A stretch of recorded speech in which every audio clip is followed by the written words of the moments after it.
Good morning, everybody. Today, we're talking about practical issues when implementing IFRS 9. And you will remember that in January, we talked about practical issues when implementing IFRS 16 for leases. Last month, we talked about IFRS 15, revenue from contracts with customers. And this month, it's IFRS 9, financial instruments turn. And then next month, just before you forget, for our not-for-profit colleagues and clients, we are looking at the practical issues when implementing the new AASB 15 and AASB 1058. So for our not-for-profit clients, definitely your turn next month. So in this webinar, again, I'm joined by Kevin Frobers from our IFRS advisory team. So maybe to start, as you know, we've talked about these three standards for more than 2 years now. This year, the rubber is really hitting the road where we've started with implementation. We're starting to uncover some issues. And therefore, this year, that's also the focus of our webinars. If we look at the effective date of IFRS 9, so for years beginning on or after 1 January 2018, so that would mean if you've got a 31 December year end, you would have just finished your first year of adopting IFRS 9. And for our 30 June year ends, they are leading up to the end of their first year of adoption.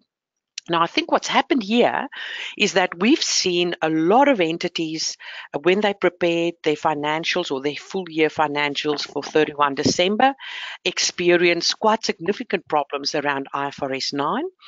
We've also seen that a number of entities or listed entities that were looking at interim reporting at 31 December struggle with the new IFRS 9. So we thought it would be a good opportunity to flag some of those issues and try and provide some guidance based on what we've seen. So, most entities by now would have completed 1 year under IFRS 9 if they've got 31 December year ends, or for the other entities, they're very close to the end of their first year. Important to note that IFRS 9 applies to for-profit and not-for-profit entities. And for our not-for-profit entities, this was the only new standard they had to deal with last year, where for not-for-profit entities, this really is a big year because they have to apply the new AASB 15, 1058 and AASB 16 on leases in the coming year. So if we look at transition, now, transition has been an interesting thing because, first of all, I think in our experience, Kevin, we've seen three things. Number one, there was a big push to get education out to clients and our teams and auditors around IFRS 9. So what are the changes under IFRS 9? And we did many webinars on that. Then, and often even our clients would come and say, come and speak to us and do further education about how does it work in our industry, in our organization. And then the second thing was that a lot of people then had to go and clients had to go and do the actual calculations as required by IFRS 9. And that piece often seemed to be problematic because new types of information would be required to implement IFRS 9, maybe information that's not previously been gathered by the organization, maybe not gathered in exactly the same way. So the question that Kevin and I often received was around, so this is the perfect way under IFRS 9. We don't have that information. What other substitute information could we use to get there? Because we want to comply with IFRS 9. So please help us. How do we do it? And how do we do these calculations? And then the third thing that then happened after all of this has been prepared Obviously, auditors get involved, and then this information needed to be communicated in financial statements by the way of disclosures. And for IFRS 9, there's a lot of disclosures required. And I just want to warn you, the disclosures are not listed in IFRS 9. They are actually listed in IFRS 7, the disclosure of financial instruments. So when IFRS 9 was issued to look at recognition and measurement of financial instruments, at the same time, IFRS 7, the disclosure of financial instruments, was significantly updated to include a lot of new disclosures. So sometimes people would have told us there are no disclosures required or no additional disclosures required because it's not in IFRS 9, and it's because they've not considered the correct updated version of IFRS 7. So that's the one thing. There's additional disclosures under IFRS 7, but an important thing also is because it's the year of transition, there are very particular disclosures required on transitioning to IFRS 9. So I think, to come back to my three things, number one is the education piece around what does the standard require clients to do. Secondly, how do we actually do it? How do we do the calculations? How do we do it with the information we have available? And then obviously auditors look at that and start to ask questions about reliability of the information, etc., and systems and reliability of systems. And then the third thing is around how do we communicate this to the market, the disclosure. So if we look at a bit of a timeline, if you have a 30 June 2019 year end, your date of initial application is 1 July 2018. And that date of initial application is an important date when you start to do the actual calculations, when you start to think about the disclosures, especially when you think about the disclosures on transition. So it's important to work out, so if my year end is 30 June, what is my date of initial application? 1 July. And what is the first day of the comparative period, which is 1 July 2017? Because the standard often refers to the date of initial application, so you have to know what that is, or what is the first day of the comparative period, and how does all of this fit together around calculation and disclosure. So issues. So as I've said, we've looked at a lot of half-year and full-year clients or clients that prepare financials for half years and full years. We've done IFRS advisory engagements for a number of clients, and we've also assisted our BDO auditors when they were auditing these numbers. So we've identified a number of real life issues encountered on that date of initial application. And if your year end is 30 June 2019, you still have a few months to get ready for the auditors to arrive or to get auditor ready. And you still have an opportunity to engage with IFRS experts to help you to be auditor ready. And then on the impairment side, and as you know, IFRS 9 introduces new rules around impairment or requirements around impairment, where we now look at the expected credit losses, which is no longer the incurred credit losses, and importantly is also not a general provision of 25 years ago. So we've seen issues around impairment of trade receivables and related party loans. And we'll touch on these. Obviously, lots of other implementation issues around IFRS 9, but we thought in the hour we've got available, we'll focus on these. Just a reminder, our monthly financial reporting webinars for this year, in this one, we're looking at the practical issues when implementing IFRS 9. And then in August, we'll look at disclosure requirements, disclosing the impact of IFRS 9. And I've given you a link there if you want to register for the remaining webinars this year. But I also thought it might be good to just reflect on the webinars we have done over the last 2 years. And you can see there we've done 6 webinars focusing on IFRS 9. So I think these were more on the education side.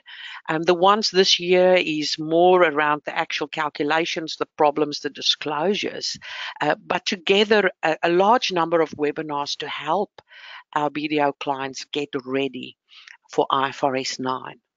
So at this stage, I'll hand over to Kevin to talk about the first two areas, and Kevin will throw it back to me to talk about related party loans towards the end of the session. So thank you very much for joining us, and hello, Kevin.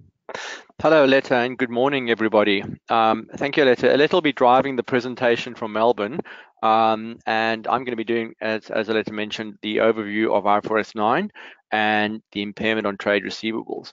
Regarding the overview, I'm really not going to spend a lot of time here because this was covered quite extensively in previous sessions in the webinars that Aletta mentioned. But let's just move on to the first part of this, and that's really just the classification. I think from an experience point of view, at least for most corporate entities, and I'm talking not financial institutions, I'm just talking sort of your run-of-the-mill corporate, I think we managed this okay in terms of the classification changes. And as you can see, we've gone away from all those nasty classification changes in the past, loans and receivables, available for sale, and moved to really just very simply an amortized cost or a fair value classification model. But of course, it isn't without its complexities, and the move from the one to the other has resulted in some classification changes. I guess the area that I found myself embroiled on transition was probably your unlisted equity instruments, which now have moved from a cost type measurement to a fair value approach, where those unlisted equities have to now be fair valued. And that was probably the biggest fundamental shift. That's not the topic for today. This was just to show you that this is one of the issues to remind yourself about. And if we move to the classifications on the next slide, this is a nice little slide that starts to link business models and cash flow type to the various classifications. Where I'm going to aim today is really the block that says amortized cost. It's really the amortized cost financial assets like receivables that need to have impairment consideration. Some of the other boxes, they do have impairment considerations, but it's really you aimed at your receivables, which are those assets that are held to collect the cash flows, and which are made up really of basic lending arrangements. So there's just made up of principal and interest. We're not looking at derivatives and all those exciting things today. We're going to go for the amortized cost. So impairment of the amortized costs, and I've chosen trade receivables. Virtually everybody has trade receivables or should have trade receivables. And as Aletta mentioned earlier, the biggest practical issue we ran into in the last 6 months or so was this mind shift from an incurred credit loss model to an expected credit loss model. And I found, as did Aletta, a number of clients slipping back into this mentality, oh, well, it's just a general provision. So this session is to dispel the rumors of this is just a general provision. And for those of you who've been around for a while, like Aletta and I have both been around for a while, we've seen general provisions back at the end of the 90s, and then they went away in the 2000s, and then the GFC hit, and now they're back on balance sheet. The recognition behind it that there is risk embedded in receivables from a credit risk point of view, and that needs to be perhaps reflected a bit earlier in the accounts than was the case back in the early 2000s. And so we've gone back to this concept that there is an expected credit loss that's lurking, which needs to be reflected. But today's message is probably going to be focused very much on this concept. It's not as simple as a general provision like we used to do in the old days. And I'll show you what I mean by that through these slides. So I'm not going to spend too much time on this. You could spend days on the stages of the general approach, but this is just terminology really. The approach that's been adopted by the standard is any financial receivable that is measured at amortized cost should be assessed for impairment under an impairment approach, and there's 3 stages to this. Now, these stages have various meanings at various times during the life of a receivable. But the idea is that when you originate or start with a receivable in stage 1, you sell some goods, you end up with a debtor, and at that point, hopefully, the debtor is performing, and that means you're expecting him to pay according to the terms.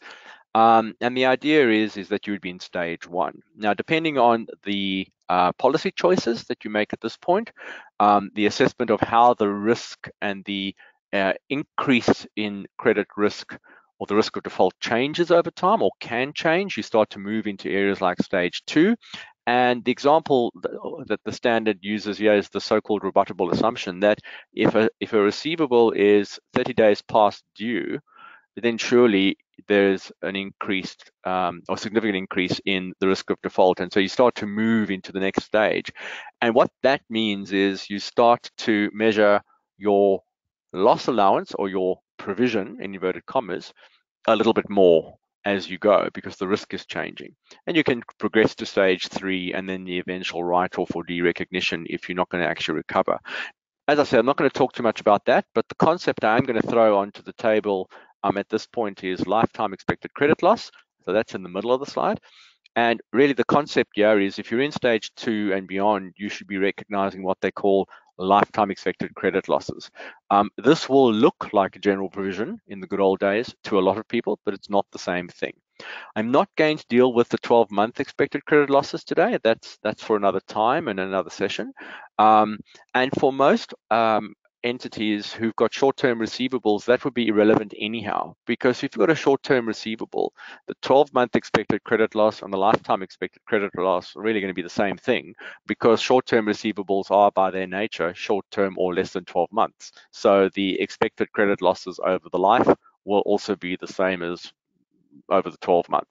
So running to the next slide is the simplified approach. And the simplified approach is really what I'm talking about today, your basic trade receivables. And in this scenario, as I said, the 12-month and the lifetime are the same thing. Now, this wonderful slide and stage 1, 2, and 3, it's very complicated. So let's move to, we can move to the definitions, well timed. I thought it worth putting on a slide. Hopefully I don't confuse you more today, but if I at least can put on to your radars that there's a couple of concepts that are lurking here. They're not necessarily easy to understand. It's going to look very actuarial in its approach, but we need to understand what these terms are, because during our busy season over the last 6 months, this is where we ran into half the problems. The concept of what is a lifetime expected credit loss, how do we get to that, and what is it made up of? So let's run through the components. Credit losses. A credit loss, I think everybody can agree with me, is the loss from a credit event, like the debtor can't pay because he's run into difficulties, and the loss incurred is the amount you were expecting to recover minus the amount that you eventually did recover. So this is really just your write-offs eventually at the end of the day. So if you were owed $100 but you only recovered 50, you've made a credit loss of 50.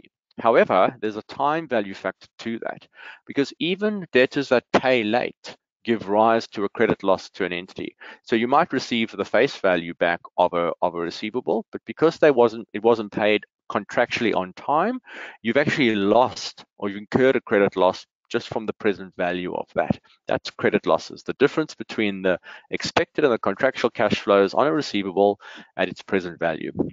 Expected credit loss is the weighted average of credit losses using the risk of default as a weight. Now this starts to get a bit creepy and a bit hairy, but you can start to see this in a portfolio application as an example. If you've got a group of debtors, expected credit losses, at least according to the definition, is the expected average credit losses weighted by the risk of default, and it's measured with a couple of key concepts. It's got to be unbiased and probability weighted, reflecting a range of possible outcomes. It must reflect the time value of money, and it must incorporate reasonable and supportable information which is available to the entity without undue cost and effort about past events, current conditions, and future economic conditions. And it's this one at the end in particular that starts to shake the foundation that we're not actually doing a general provision, because a general provision in the past was really just what were my credit losses in the past, so I take that as a percentage of my debtors. So we'd say something like, if I've got $100,000 worth of debtors and I incur a 2% loss historically, general provisions used to be 2% times the $100,000. But this on the slide right now starts to talk about average losses, which are risk weighted, which reflect a range of outcomes over time, and also take account of things like past events, current conditions, and future economic conditions. So what I'm really getting across is, if you're going to start with a historical default rate to help you calculate your lifetime expected credit losses, you can see already that even if you start with a historical default rate, it will have to be adjusted to take into account things like risk, weighted average, past, current, and future conditions. And that is why we keep saying to clients, you're not doing a general provision of days gone by. And then taking your expected credit losses, which is a weighted average of all the losses using a risk of default, you then have to work out what's called the lifetime expected credit losses. And that's the expected credit losses from all possible default events over expected life of the instrument. Now, the only way to do this is to show you an example. So if we move forward, I'm going to be doing one for trade receivables. Remember, the simplified approach is we ignore those stage ones and stage twos. We're actually just doing trade receivables. Now, the simplified approach can be applied to various types of balances, trade receivables and contract assets, which come from the revenue standard without significant financing components. You must use the simplified approach, and that's the one I'm going to be doing today. What I'm really saying to you is, if you're a normal corporate, which with short-term receivables, less than 12 months, you'll be using the simplified approach to work out your loss allowance or your provision. So that's what I'm going to be doing today. I'm not going to really focus too much on the other items on the slide. That's a bit of complexity, and we can deal with that another time. So heading forward, this is what we are seeing for most clients who've got short-term receivables, who are with the last 12 months. It's the old provision matrix. And what we're saying here is the entity will work out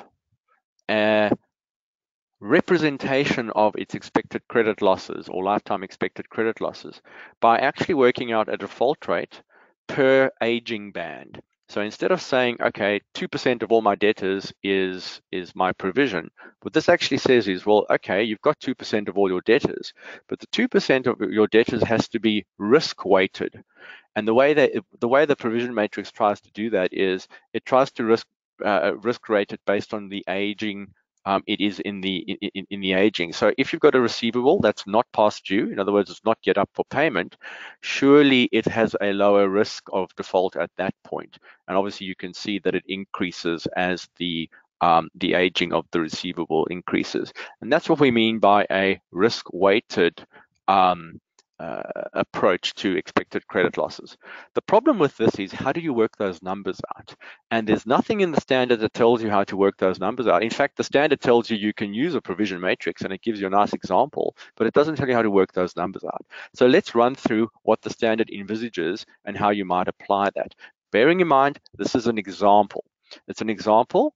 It may look different in your scenario.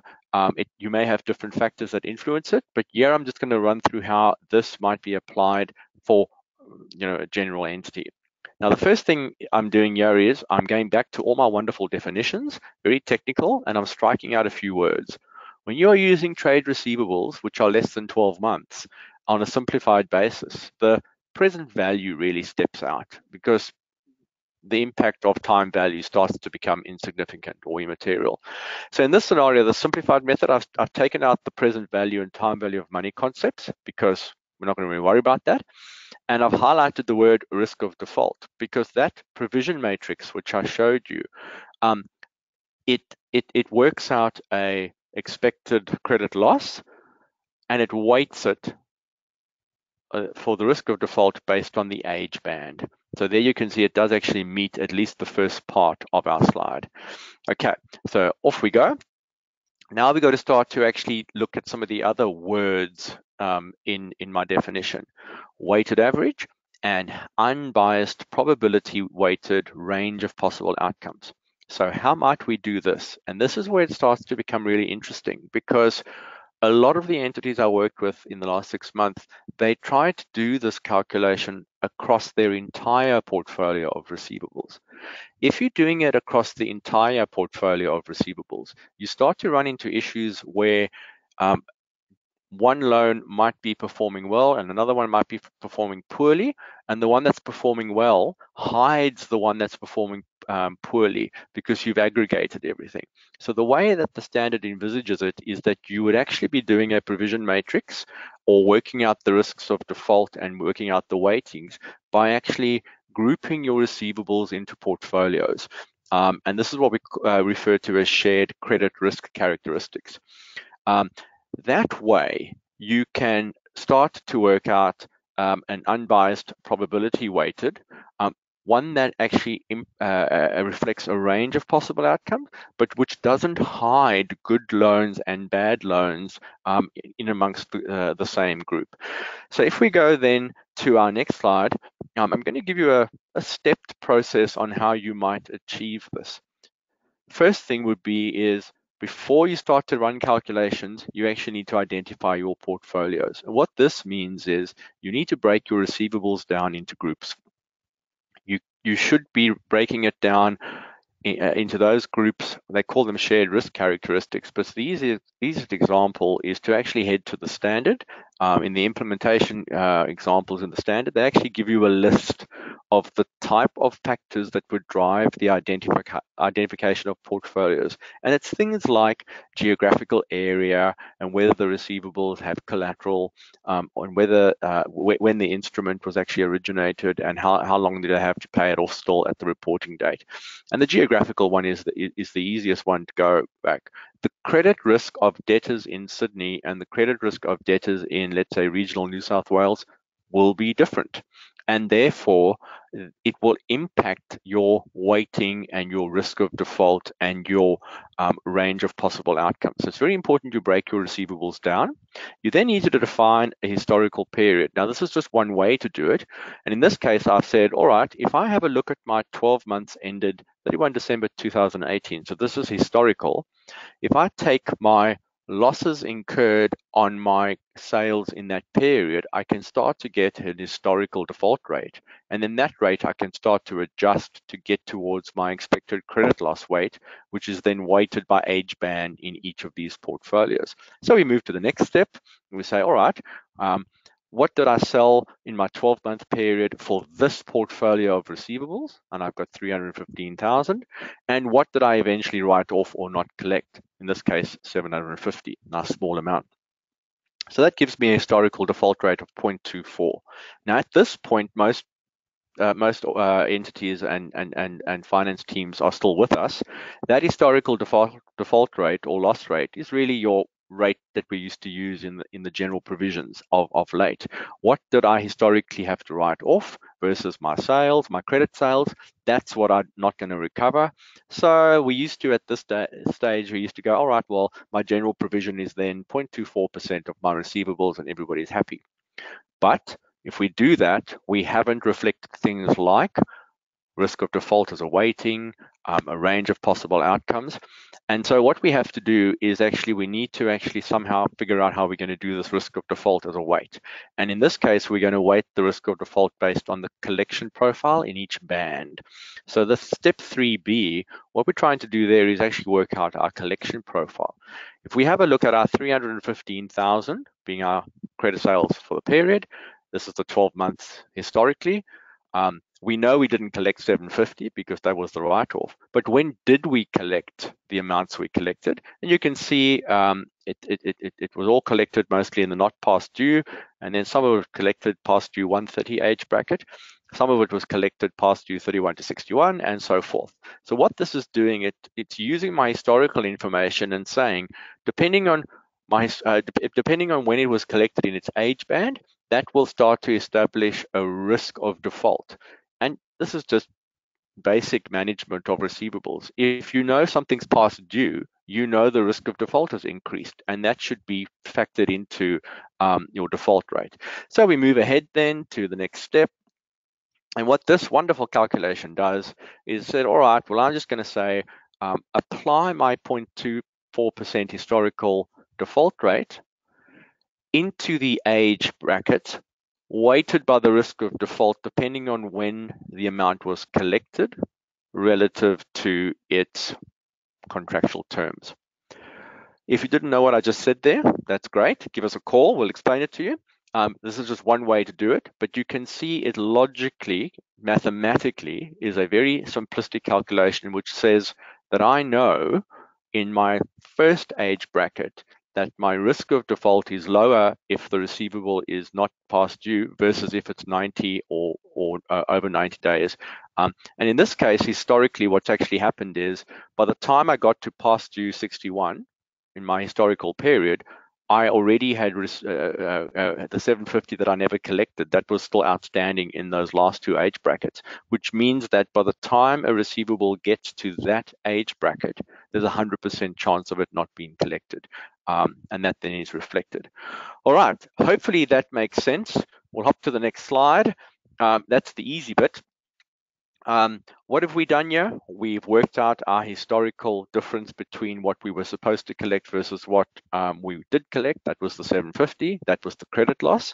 The expected credit loss was a weighted average of that. How did we do it? We weighted averaged it by weighting it based on its age profile. That's the risk of default. How did we reflect the unbiased probability weight? Well, that can be influenced by length of time in your portfolio. Now, I only used a period of 12 months up to 31 December 2018.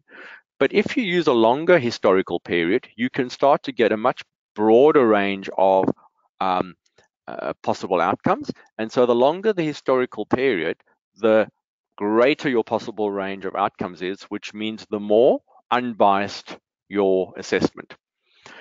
But we now have to take into account reasonable and supportable information that is available without undue cost and effort about past events, current conditions, and future economic conditions.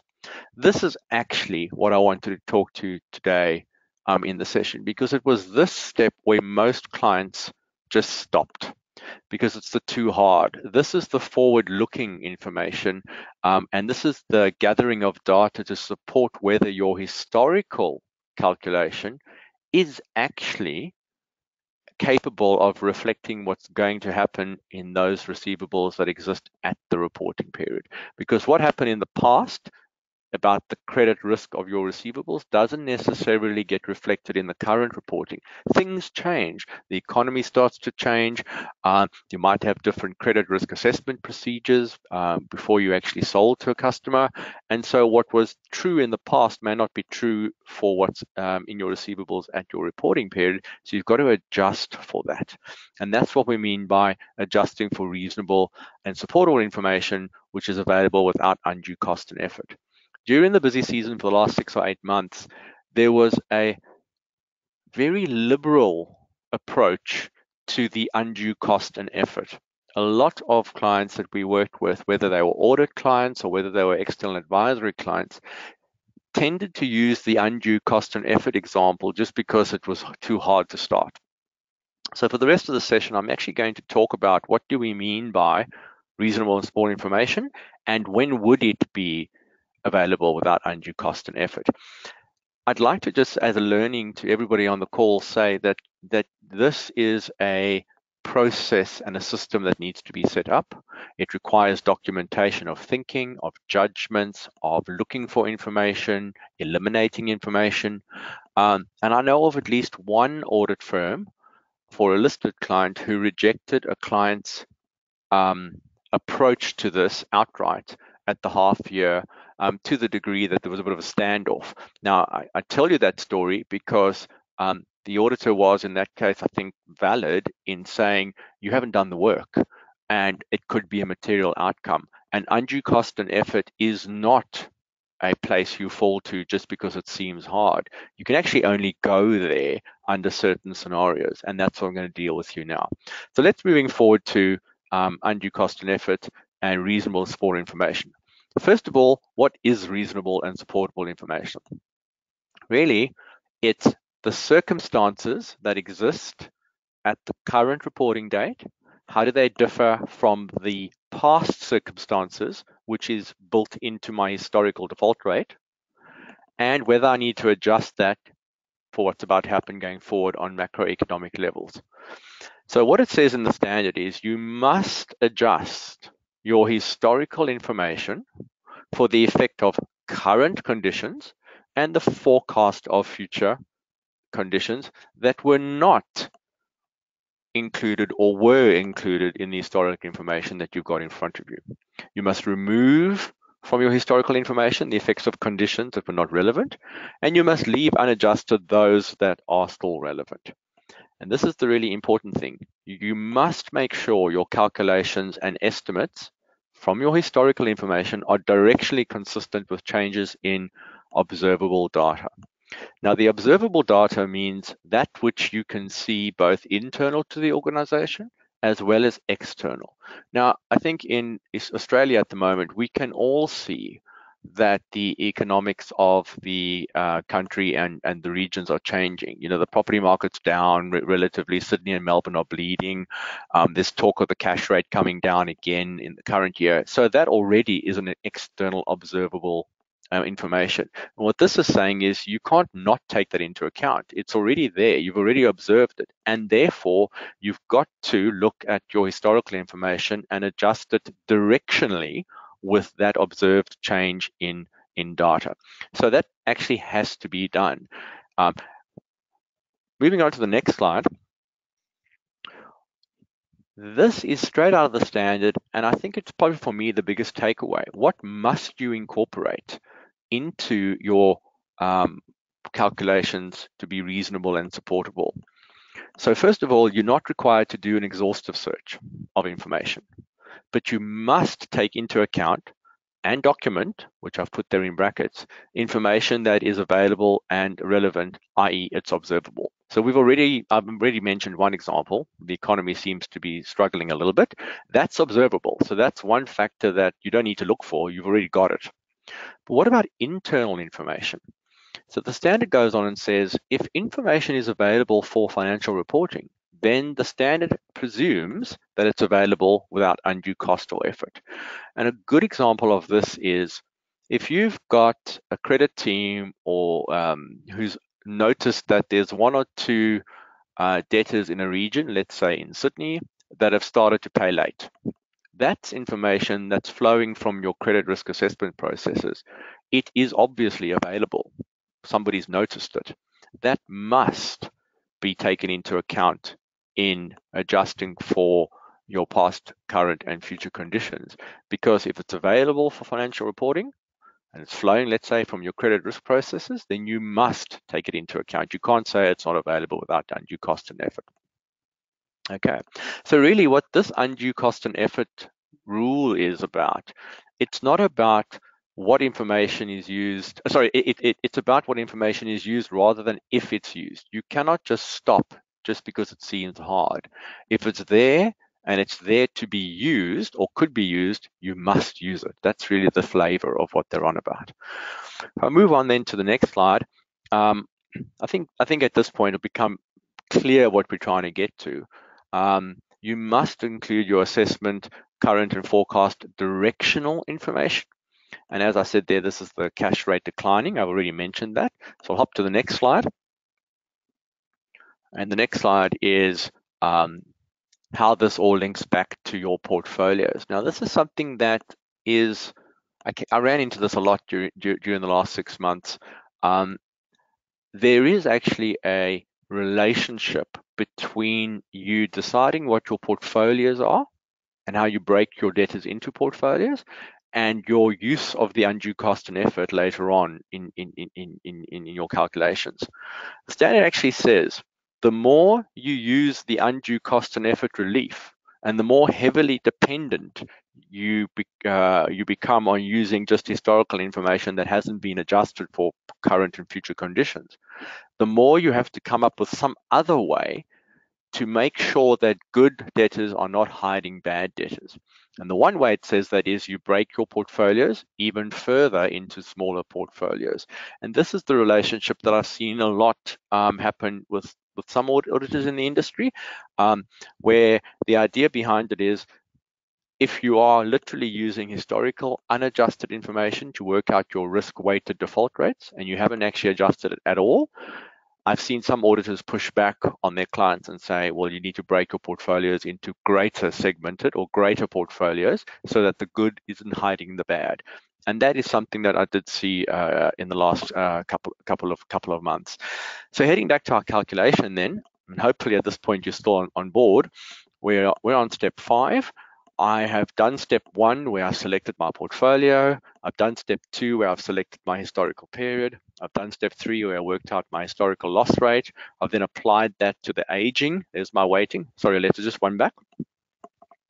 And now I get to step 5, and now I'm adjusting for current and forward looking. All right, so what this particular example is an organization. They took their 31 December 2018 historical period. They had a 0.24 rate. They worked out the risk weighting into bands. So that's the blue column. Now they're saying, all right, does this number, my historical number, reflect the current debtors and what I think is going to happen with those receivables when they get collected in the next year? And they said, no, I'm not so sure it does. And they went back in history and they looked and they realized that in 2016, they had a similar year in 2016 to what they're having in 2018, at least in relation to the credit risk of the debtors. And in that year, in 2016, the historical write-off rate was 0.35, not 0.24. And what they've done here is they've weighted their historical rate with the 2016 year because they think the 2016 year might be more representative of what's going to happen in the future. But then also they've noticed in this particular business that the credit risk is actually declining in the market for this particular industry.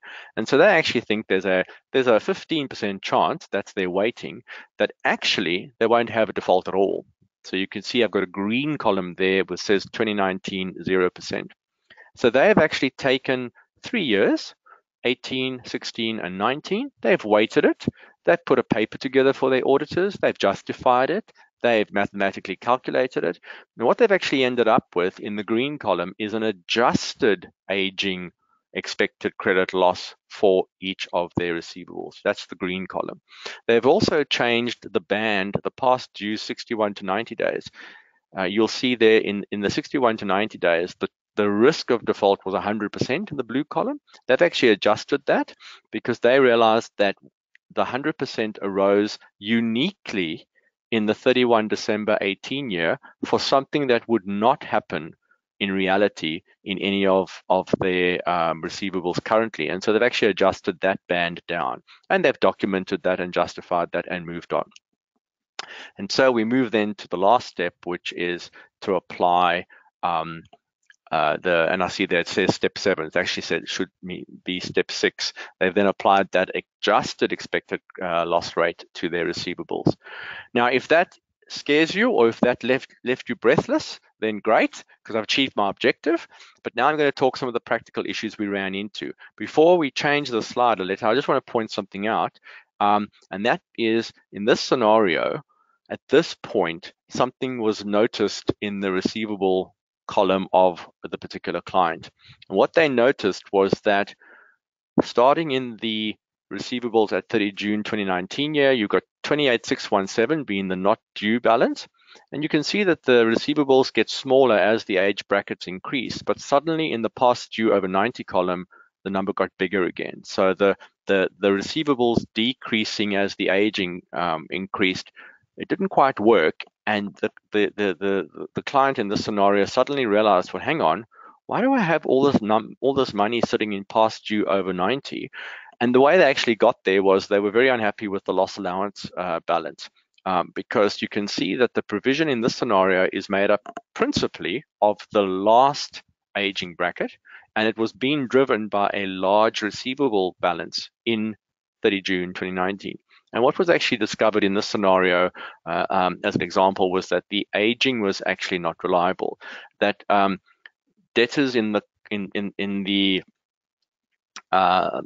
debtor system weren't being matched to payments. And so what was actually happening is there were outstanding invoices all the way down in past due over 90, which hadn't yet been matched to payments, which were sitting up where the not past due. And so this brings me to the practical issues.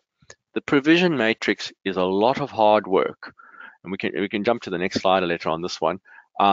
The provision matrix is a lot of hard work. There's a couple of steps that need to be applied. You've got to look at historical default rates. You've got to weight it based on risking. You've got to make judgments about past, current, and future. You've got to use information available in the organization. But a provision matrix just like every system cannot work if the data that's underlying it is unreliable. And in this particular scenario, the aging of the debtors itself was actually out and needed to be adjusted. So the practical issues you're going to run into when you do this is, one is it takes a lot of time. Two, using portfolios.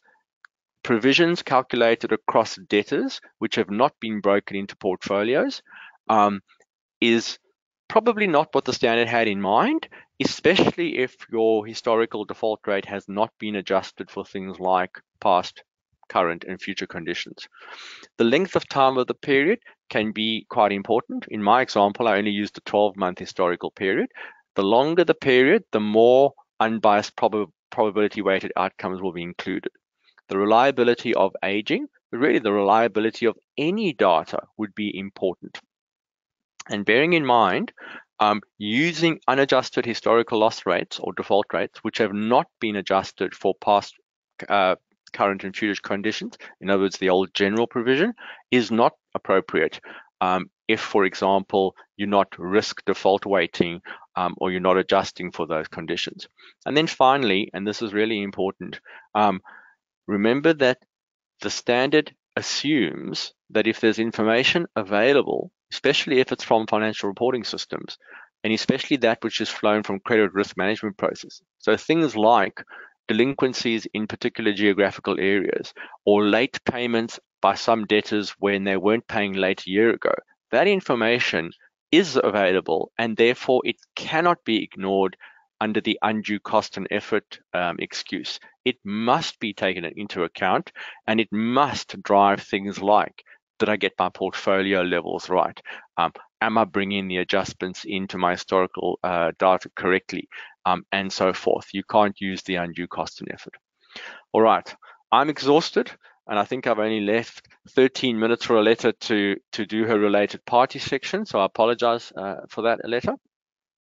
But I will hand back to you and good luck out there on IFRS 9 for trade receivables.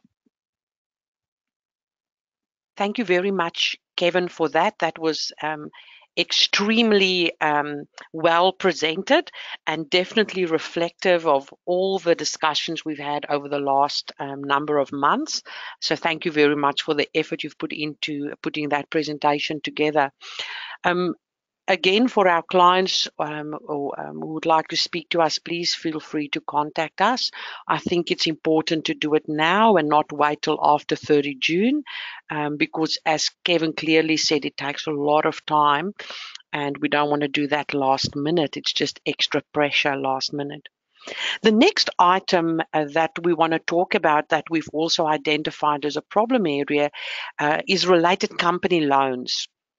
Now, why or what's going on here?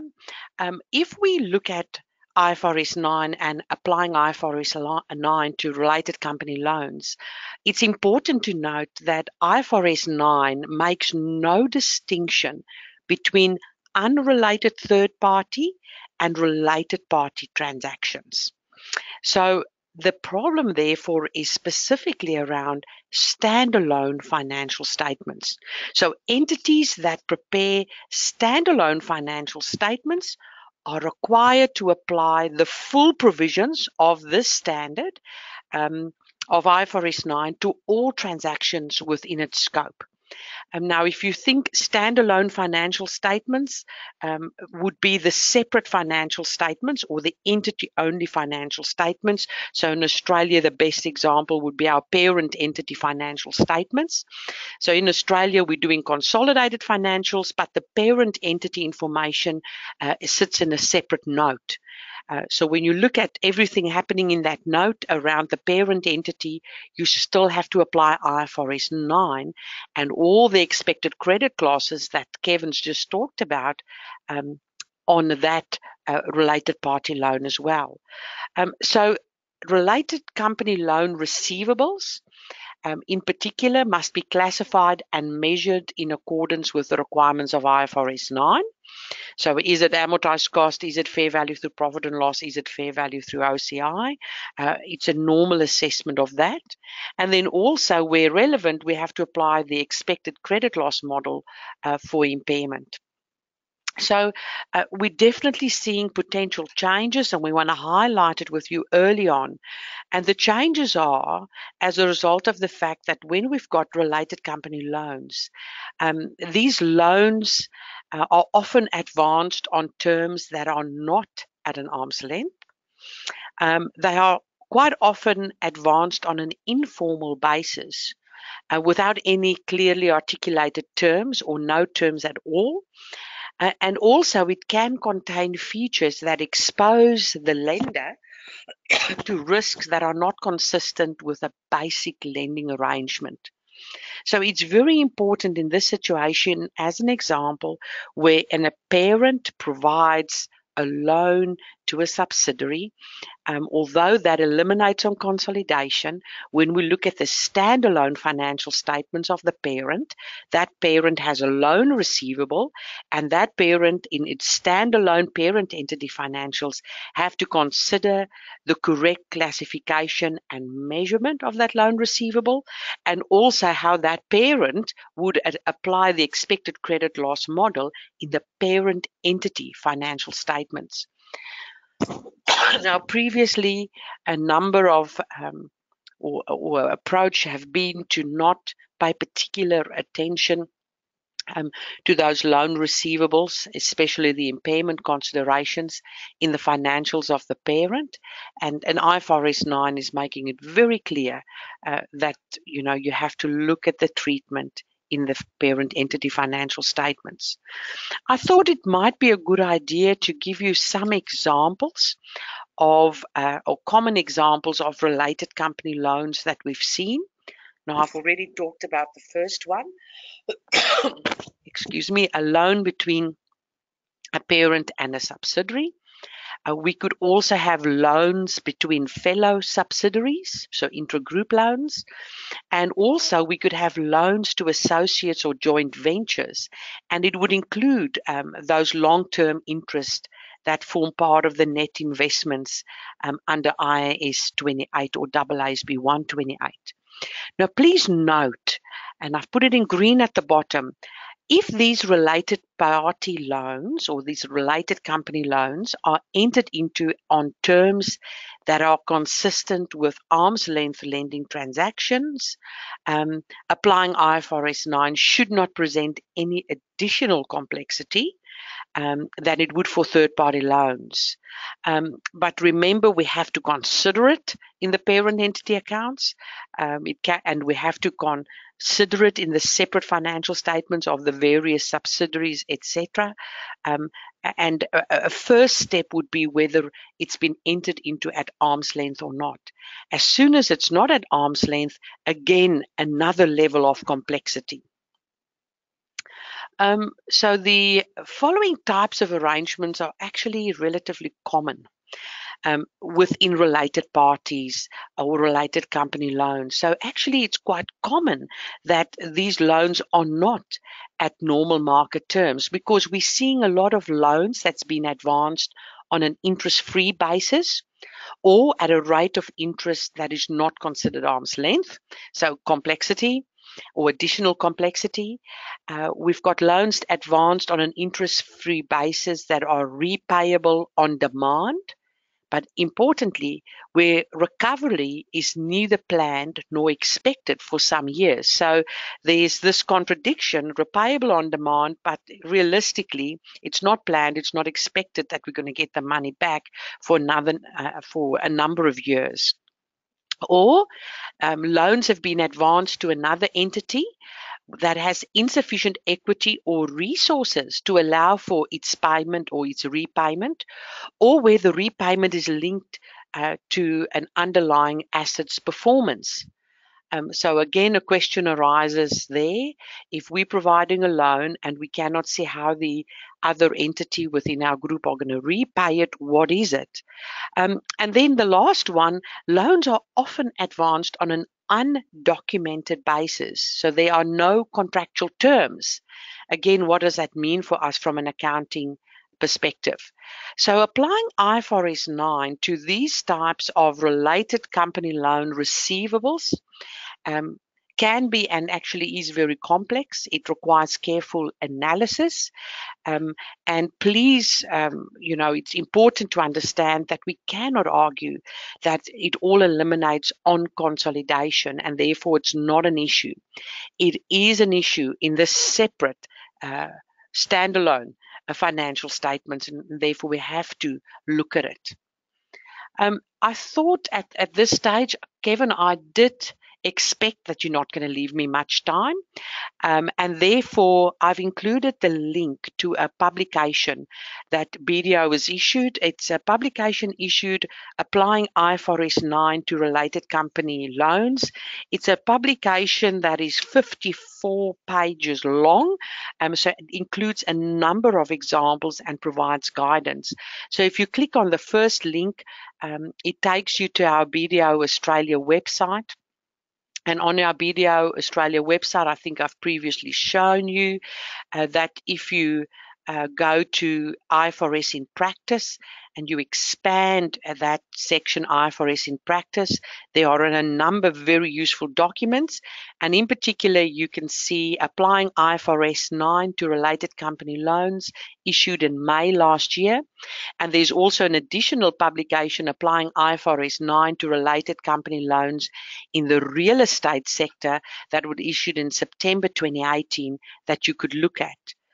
I've also given you another link that will take you straight to the actual publication, which you could look at. If I just go back to my slide. So that's just to take you to that. I thought there are so many examples. Let's at least look at one to give you a flavor of what's going on here. So in this example, and it's an example from the publication, parent entity A obtains external bank financing at competitive market rates and then lends it or lends money to its subsidiaries on an interest-free basis. Now, on 1 January 2018, parent A advances a loan of $1 million to subsidiary B with the following terms. $1 million is repayable in 3 years, so it is repayable December 2020, and then also, so it's repayable in 3 years' time, and there's a 0% interest involved. So parent A has a loan receivable and the subsidiary has a loan payable that would eliminate on consolidation. However, in the parent A's separate financial statements, they've got a loan receivable and we have to apply IFRS 9. Now, some further information. The purpose of the loan is to fund subsidiary B's ongoing business operations, and based on current cash flow projections, subsidiary B is expected to be in a position to fund the repayment of this loan by December 2020. Now, assume that a market rate of interest for a loan with similar terms is actually 15%. So if the subsidiary went to the market to obtain the financing, it would have paid 15%, although it's paying its parent nothing. And the loan is not considered purchase originated credit impaired. So question, does the loan meet the SPPI test? Now, you'll remember in order to do the classification of loan receivables, you have to consider whether the receivable and the amount that we as the parent will receive is solely for the purposes of principal and interest. That's the SPPI test. So are the cash flows that we're going to receive solely for the purposes of receiving the principal that we've provided to the subsidiary and the interest thereon? Because that would determine whether we could potentially get to amortized cost or whether it would be fair value through profit and loss or fair value through OCI. So in order to meet that SPPI test, solely purposes of principal and interest, the contractual cash flow of the 1 million in 3 years must represent payments of principal, so that's the initial fair value, and interest, so that would be the accrued interest if we use the effective interest rate method. Now, the initial fair value will be the amount recognized in accordance with IFRS 9 at initial recognition, and that is generally equal to the transaction price. So if they've given us $1 million, usually the fair value would be that transaction price of 1 million. However, IFRS 9 says in the case of a long-term loan that's interest-free, this IFRS 9 contains more specific guidance. So in such a scenario, the initial fair value does not equal the million or the transaction price. The initial fair value is measured as the present value of the future cash receipts discounted at an appropriate market rate of interest for a similar loan at the date of initial recognition. So we are saying in this example that $1 million in 3 years that we discount at a market rate of interest of 15% is $658,000. Now, this amount will slowly accrete back to $1 million over the 3-year life of the loan if we use the effective interest rate method and if we use a market rate of interest of 15%. So in this way, that contractual cash flow of 1 million that's due in 2020 represents a repayment of the principal, the 658,000, and the interest that will accrue according to our amortization table, our effective interest rate of 342,000. So the loan will therefore meet the SPPI test. So the 1 million that we're going to get in 3 years' time will be a repayment of the principal, the fair value of 658,000, as well as the interest thereon, the 342,000. So there's nothing else in there. It's solely for the purposes of principal and interest. Important to note, and I would say this is the kicker, that the difference between the initial fair value of 658,000 and the cash that we've received, the 1 million, will be considered a capital contribution from the parent to the subsidiary and an addition to the parent A's investment in subsidiary B. So this particular additional capital contribution that we've made will not be within the scope of IFRS 9. Instead, it will be accounted for in accordance with IAS 27, our separate financial statement standard, and will be subject to impairment testing in accordance with the requirements of that standard. So really, what we're saying here and what IFRS 9 is saying is, as soon as a parent is providing an interest-free loan to the subsidiary, the parent is actually making an additional capital contribution to that subsidiary. Because if the subsidiary went to the market and obtained financing at market rates, they would have had additional cash flows, additional interest expenses. And therefore, we are adjusting in the parent's financials that investment in subsidiary to include this capital contribution. And obviously, that investment in the subsidiary that sits in the parent entity's financial statements is subject to impairment testing under IAS 36 in the separate financial statements of the parent. So in Australia, in particular, the difference between consolidated financials and parent entity financials or separate financial statements are very important, and in particular how we apply IFRS 9 to consolidated financials as well as the separate parent entity financials. Now, this has tripped up a number of entities, so we want to put it out there on your radar to consider whether you have any of these. So if you need assistance, you can contact any of our partners or staff within BDO's IFRS advisory team. Now, we can provide written advice, we can provide guidance, We can provide training. We can do a risk assessment. We can do some consultation and around the customization of your processes, as Kevin also explained. We can also work with you in order to develop an accounting policy that's in compliance with IFRS 9. And we can also help you with first-time adoption assessments. So if you want to speak to us about any of these, please feel free to do so.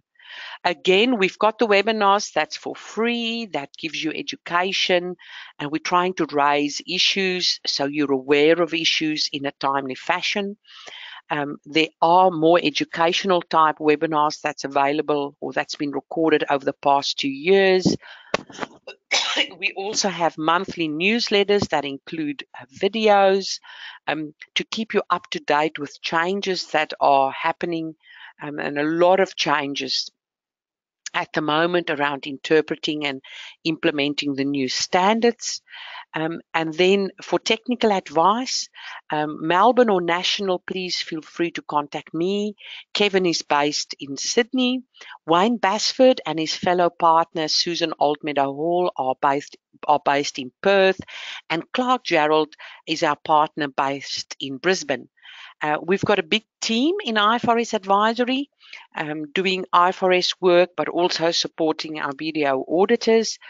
So there's just a diagram with all of them. You're free to contact any of us, and please do so. So thank you very much for joining us today for this presentation. Kevin, thank you very much for sharing your insights and experience on live issues. I think it's really important that we feed that back to our client base in a timely fashion. So thank you, everybody, and we'll speak again next month. Bye.